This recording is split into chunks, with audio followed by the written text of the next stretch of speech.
In lesson 3.3, we're going to talk about fraud protection. So by the end of this lesson, you'll understand some of the risks to your financial security, and you'll learn some good habits to reduce the threats like identity theft and credit card fraud. Of course, this is a major topic. It's covered in a recent film, and you need to understand that this doesn't just happen to rich old people here. If you were an online thief using the internet to try to take people's money, like in this picture here, who would you target? The rich old guy or this young kid here? Well, a lot of people might think that you would target the rich guy, but actually ID theft is more common among kids and teens and college students than any other age group. So people under the age of 18 were twice as likely to be ID theft victims than their parents, okay, according to a Carnegie Mellon study. So if this is surprising to you, it shouldn't be, because there's some good reasons for it. First of all, young people don't even have credit reports, and if they do, they don't check them. So anything that happens, any fraud that a criminal is able to commit, is probably not likely to be detected for quite a while. So they like that. They do it to young people because of that. So even if a young person might check their credit report, they might not know what any of it means. They don't know how to interpret it. They don't know what to do about it. Okay. And of course, teens today share way too much information online. It's hard to get people even off their phones. And guess what? Cyber criminals love that because people share so much on Snapchat and Facebook and all over the place. Instagram. You can get all kinds of information on somebody today that they never could get even 10 years ago. And on top of that, young people often have very little awareness of how scams and predators work. So it's hard for adults to get the attention of people when they're so wrapped up in their phones. But that phone and how you use it will be critical in your financial security. So first, let's talk about what is identity theft. That's when your personal information is stolen. Okay, you could lose it from a purse or wallet that was stolen, or somebody could break in your house, your car, and get it. Okay, either way, your files could be hacked, and this may not just be your own fault. Target, the big department store, recently had up to 70 million customers' information leaked due to a security breach. Tragic, and it's resulting in a class action lawsuit where if you have a Target card, a credit card with Target, you might get some money out of this, but it's not clear how that lawsuit's going to go. Huge issue with Target for that. Okay, people do steal your trash if they think they can get information about you, or they'll just write it in your mailbox and take your mail if it's not locked, if it's available for them. You want to protect your credit card statement? Well, guess what? Somebody might just fish it out of your mailbox if you don't do something to safeguard it. Shoulder surfing is where people in the office or people at in a public place will listen to you making financial transactions, writing down your credit card number, writing down your PIN if you announce it, writing down your social security number if you're using that to verify your identity over the phone in a public place. Don't do it. Be careful. Just because you're in a place of work and you think everybody around you is a professional, they may not be. They may be interested in cybercrime on the side. Social engineering is actually one of the more common ways that people get information. Social engineering is where people take advantage of your trust. They'll make up some situation, they'll pose as somebody else, or they'll use an emergency and they'll get information from you, like access to an area of a company, or they'll get passwords from you if you are not careful about them duping you into giving you information. So this one, they take advantage of you just by being very smooth socially.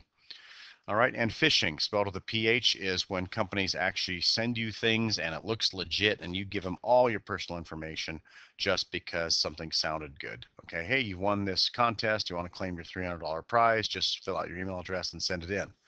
Be careful, don't do these things. You've got to be smart about what these people are after. They're really after your personal information. All right, what's fraud? That's when criminal deception is intended for financial gain. Don't want to be a victim of fraud. So this could be where your accounts are used to buy things. New accounts can be opened in your name without you even knowing about it. If you don't take proper action, thieves can actually reopen accounts that you've already closed because they're telling the companies, hey, yeah, I'm this guy. And they've got your information. They can verify your address. They can verify your social security number. All the things that companies do on the phone to test and make sure you are really you, they can make a mistake there if someone else has your information. They can pose as you and open accounts.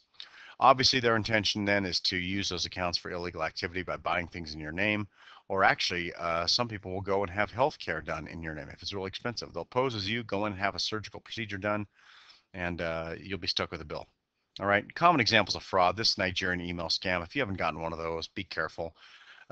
If somebody says they're from a foreign country and they have all kinds of money, they just need to get it out of the country. You just need to send them a $300 check to pay for shipping charges. Don't buy it. In fact, anything that requires prepayment. At your age, one common scam might be where they say, hey, we guarantee $5,000 in scholarships. All you got to do is join our scholarship service, and it's $250 up front.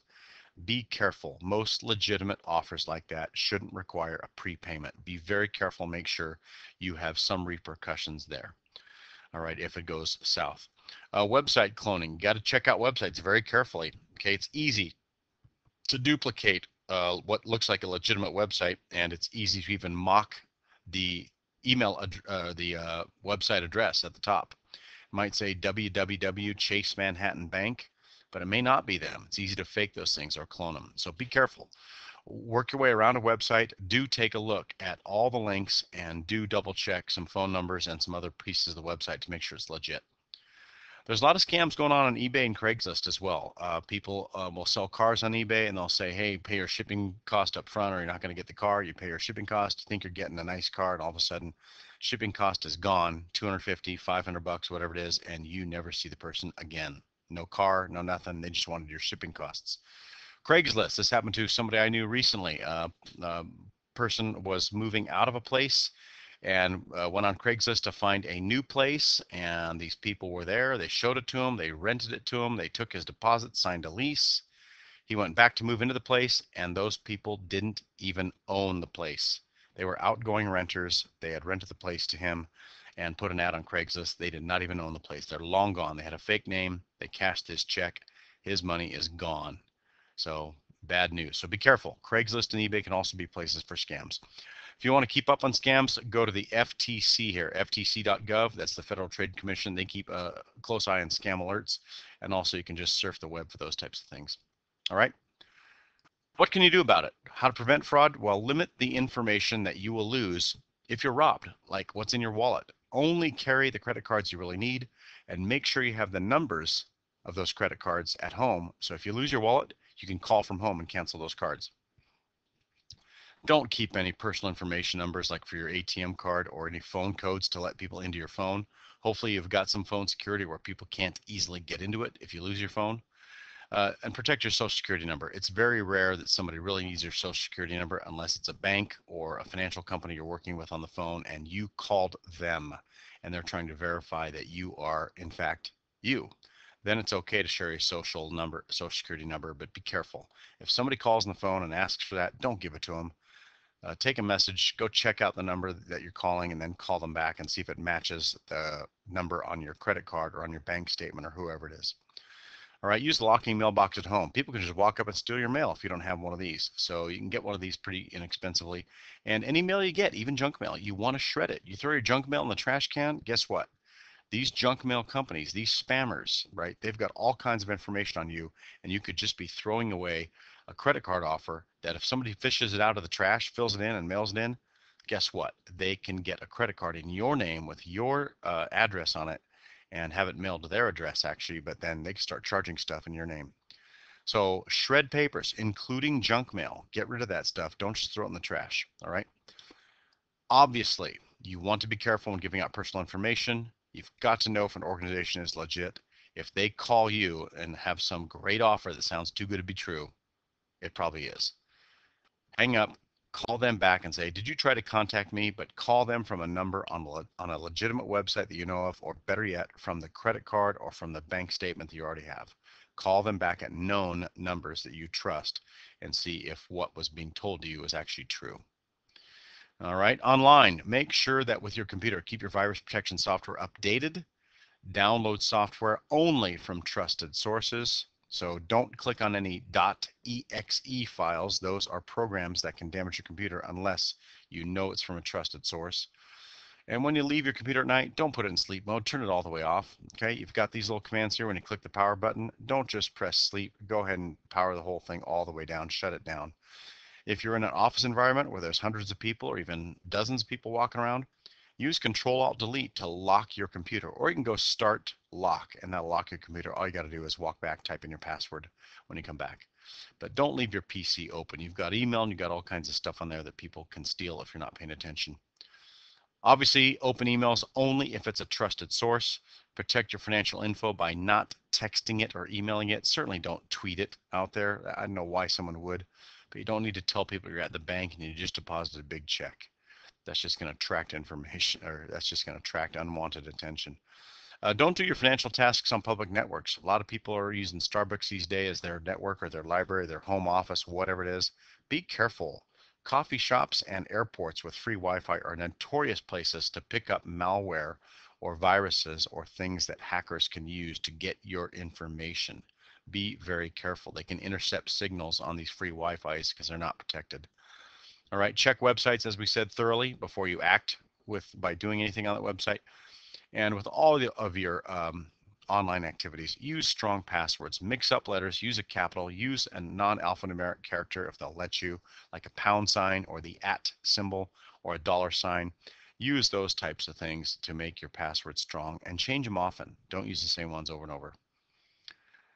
Even if you did all that stuff, over 10 million Americans were victimized by these crimes last year. That's 1 in 30. That's too high. Okay, so we want to take some precautions here if you are victimized. If you find out that you've been a victim of identity theft or any kind of fraud, place a fraud alert with Equifax, Experian, and TransUnion, those 3 credit bureaus. Then order your credit reports from them so you can see them, and then file a complaint with the FTC, right? ftc.gov/complaint is your website you can go to, and file a local police report as well, because you want to make sure that you keep records of all phone calls and save all emails to help prove your case. You want to document what you've done to take care of this issue, and make sure that you share the information with these companies and say, no, I was not even at that store on this date. I was out of town. Make sure you've got good records of what was bought and why you can prove you weren't there, and then take action here with these. Here's the FTC government website as well. So these are resources you use if you feel like you've been victimized by fraud or any other kind of identity theft. So some resources, Visa has a great site over here that goes through all kinds of tips for preventing fraud. It's very thorough, has very good advice here in these black bullets. It's so long, it's too long to go over in this video, right? The consumer branch of ftc.gov has a very good site here about privacy and identity specifically for kids. The IRS actually has some identity protection stuff, and also the U.S. Department of Justice. This also is a very, very thorough site up here. So you've got 4 basic resources. All of them are legit. All of them are sanctioned by the government. Visa is a private entity, but their advice was very good on this site, so keep that in mind. In summary, a little bit of prevention goes a long way. If you can be smart about not letting your information out or just limiting what personal information is available to others, it will be much, much better than having to go fight the battles if someone stole your identity. So deter it by being smart, by not sharing information easily. Detect it by checking your credit reports regularly and calling them if you have any questions about what's on there.